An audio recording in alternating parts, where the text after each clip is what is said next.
babes. It's Sydney, the BSC resident fat troublemaker. Here, not just to cause a little trouble, but to, show you how to do a little of your own. Well, here we are, about to talk about some pretty heavy stuff. Now, I promise in the future, my segments are going to be a lot more fun. Well, I'll try. But there are going to be times when we have to talk about some serious things, and today happens to be one of them. So buckle up, kittens. Here we go. Unless you have been living under a rock, then you are well aware that the United States of late has decided to remove some of our rights and make birth planning a little more difficult. So, let's talk about some of our options. As you probably are aware, or maybe you're not, larger body folk have always had a very complicated relationship with hormonal contraceptives. So I thought I would go over several of our options, both hormonal and non-hormonal, and a whole lot of other stuff with regard to our reproductive information, so that, help us all out. Why not, right? So let's start with the very first, the big one, the one everybody's talking about, emergency contraceptives. Now, namely, levonorgestrel. I'm probably going to butcher that name several times, so bear with me. It's also known as Plan B, one step or the morning after pill. Now, as an oral hormone-based birth control option, it works similarly to other birth control pills to prevent pregnancy. The drug acts primarily by stopping sperm from fertilizing the egg. And if fertilization does occur, this stuff is going to prevent a fertilized egg from even attaching to the womb. So yay that. But here's the rub. Like other forms of oral hormone-based contraceptives, efficacy decreases the more you weigh. Yeah, ain't that some shit? Because according to the FDA, National Institute of Health, the efficacy of levonorgestrel begins to diminish by 7% in bodies weighing 155 pounds or more.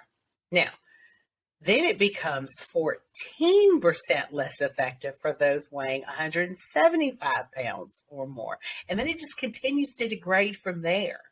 I know, great. Now, the clinical conclusion, according to FDA and the National Institute of Health, is that, and I quote, all analysis showed a significant drop in the efficacy of levonorgestrel emergency contraceptive with increasing body weight, with pregnancy risks in the higher weight categories similar to expected rates in the absence of contraception. Now, what does that mean? Basically, it means that the larger you are, the less effective this particular option is going to be for you. So you're more likely to end up getting pregnant. Ain't it funny how none of that crap is even ever discussed or included in the commercials? They never talk about that. No. And you're probably going to be hard pressed to get that information out of your doctor too. So that's why I'm here. But definitely talk to your doctor about all options. Now, don't lose heart because there are other options for you. There's a non-hormonal option called Ella. Ella is also an emergency contraceptive pill, and it contains a non-hormonal drug called ulipristal acetate. It works as an anti-progesterone, which prevents pregnancy after unprotected sex by blocking the production of the hormone progesterone. It's a prescription drug that you can talk to your doctor about. May not even need to have an appointment to see them, or you can go to Planned Parenthood, depending upon the restrictions in your state. Now, here's the thing to remember. This particular drug also loses effectiveness at 195 pounds. So if you're 195 pounds or more, you're going to have some efficacy issues with this. Also, remember that uliprisyl acetate, uliprisyl acetate. Also, remember that uliprisyl acetate is non-hormonal, so it should be noted that according to the FDA, it can be less effective when used in conjunction with hormonal birth control. If you use hormonal birth control, such as the pill, shot, or the ring, taking Ella can, at the same time, can reduce the effectiveness of both Ella and your birth control. So bear that in mind. Now, I already know what y'all are thinking.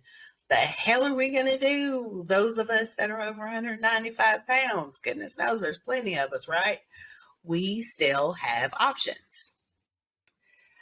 The copper IUD is the only non-hormonal emergency contraceptive that is not weight affected. Let me say that again. IUD, copper IUD, is the only non-hormonal emergency contraceptive that is not weight affected. However, it does require an outpatient medical procedure to have this device installed. And you have up to 120 hours or 5 days to get it installed for it to be considered effective as an emergency contraceptive. Now, once inserted, the copper IUD can effectively prevent pregnancies for up to 10 years, y'all. But once inserted, its effectiveness as an emergency option is removed. So you had your emergency, you get the copper IUD, it saved you the one time. Once it's in, it would just serve as your regular form of birth control. And you can get this option again through your doctor or through Planned Parenthood, depending upon your state laws and restrictions. Now, outside of emergency contraception, or contraceptives, I should say, there are other long and short-term forms of birth control, and they vary in efficacy and risks. And here are a few of those. We'll just go over a bunch of them. Intrauterine systems, also known as IUSs, and intrauterine devices, known as IUDs. Now, these are typically hormone-based options, and therefore come with some of the same warnings and weight restrictions with efficacy, but they still provide long-lasting pregnancy prevention, ranging from 3 years to 10 years in some cases. It all depends on the specific hormones that are used and the implementation method. Again, talk to your doctor. Another option is medroxyprogesterone acetate, also known by its brand name of Depo-Provera. Now, this particular contraceptive is an injection, and it contains a hormone progestin. Depo-Provera is given as an injection every 3 months and typically suppresses ovulation, keeping your ovaries from releasing an egg. So, no egg, no pregnancy. The good news is that this option, according to the FDA, does not need dosages to be adjusted for body weight, and after a year of use, about 50% of the women using this stuff report that they have no period at all, which is, kind of handy. However, periods typically will come back after you stop getting the shots. And it should be noted that long-term use of Depo-Provera may cause loss in bone mineral density, which makes users more likely to get osteoporosis. So, you kind of have to decide. Weak bones, no period, reduced chances of pregnancy. I don't know. Weigh your options. Also, because half of the women getting the shots stop having periods, it isn't an option, really an ideal option for women of menopause age, as it may conflict with the body's natural cycle of life, which, sucks. Now, onto the vaginal ring. Vaginal ring is a small, flexible contraceptive ring about the size of a silver dollar. It releases a continuous dose of hormones, estrogen and progesterone, into the bloodstream to prevent pregnancy. Now, this ring must be removed and replaced every 3 weeks to achieve optimal efficacy. Though this option is hormone-based, there are no documented indications of loss of efficacy due to body weight. So, hey, that's awesome. Another option, similar to the ring, but with its own little issues, is the transdermal contraceptive patch, known simply as the patch. Now, this method, you can wear it on your skin. It'll go on your belly or your upper arm or your butt, your back.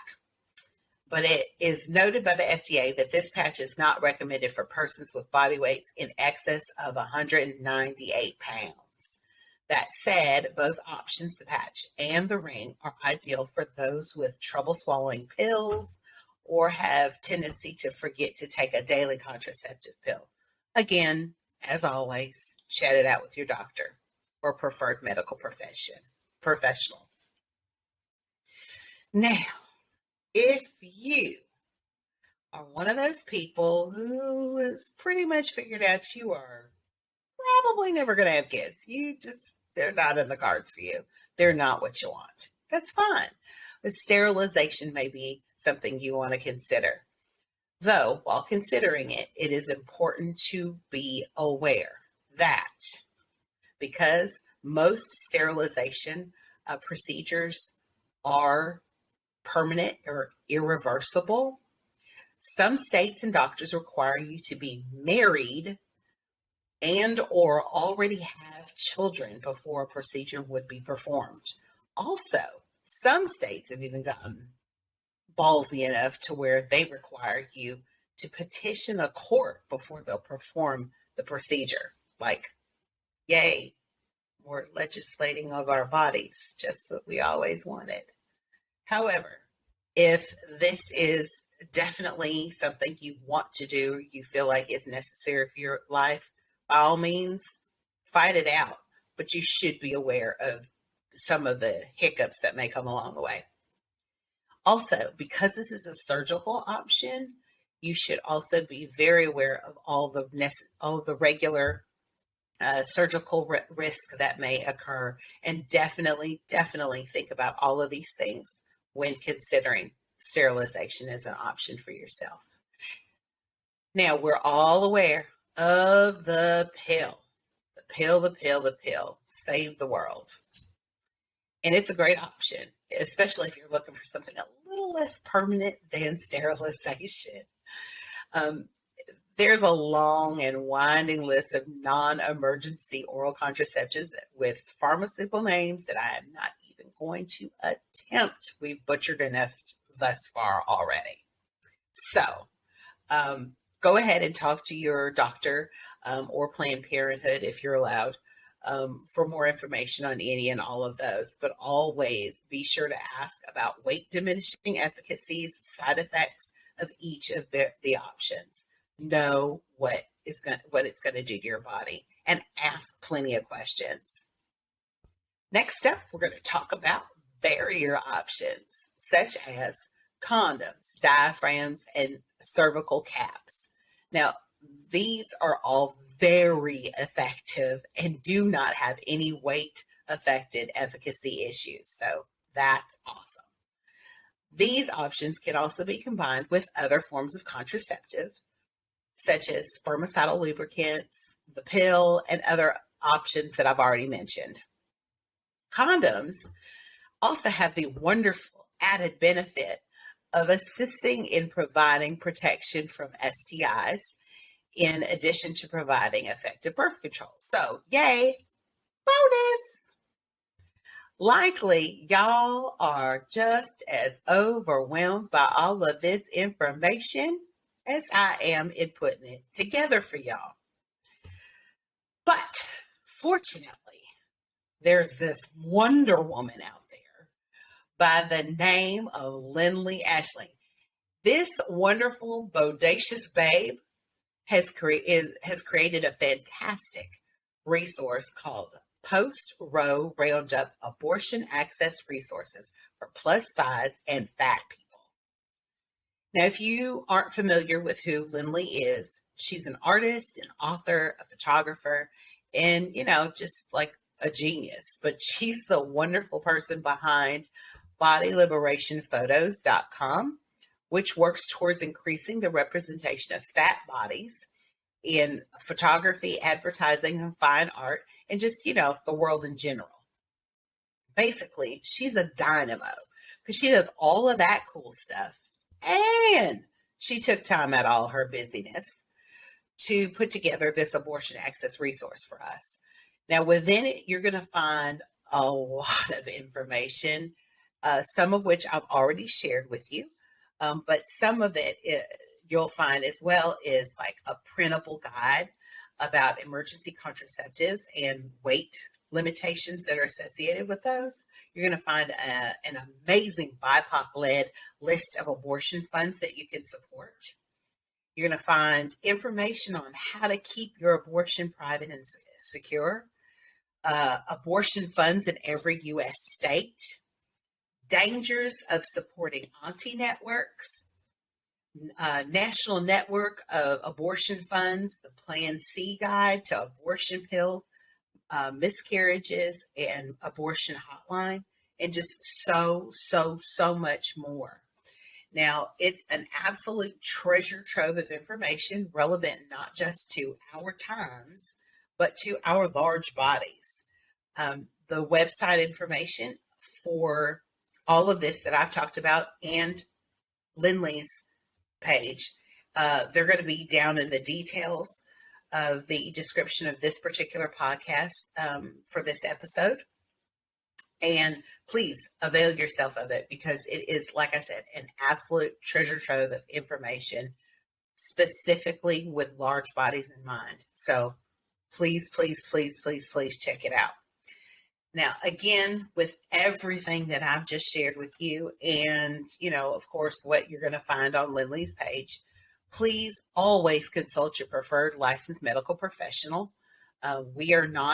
I'm not a professional in this area. I've just gathered information, done research and so on, but check it out with the right folk. But I do want to encourage you as well to ask questions. When you talk to these people, when you talk to your doctor, ask tons of questions. Don't be afraid to advocate for yourself. This is about your health and your peace of mind. And knowing all of your options, their effectiveness, availability, and possible side effects are all your right, no matter what the laws may be enforced in the state or country that you live in. So please speak up, shake up. The world is so used to these big bodies of ours and being quiet, not speaking up for our fat, fabulous selves. And that's just dumb. So let's speak up. And now that you are armed with a whole lot of information, you can make some trouble.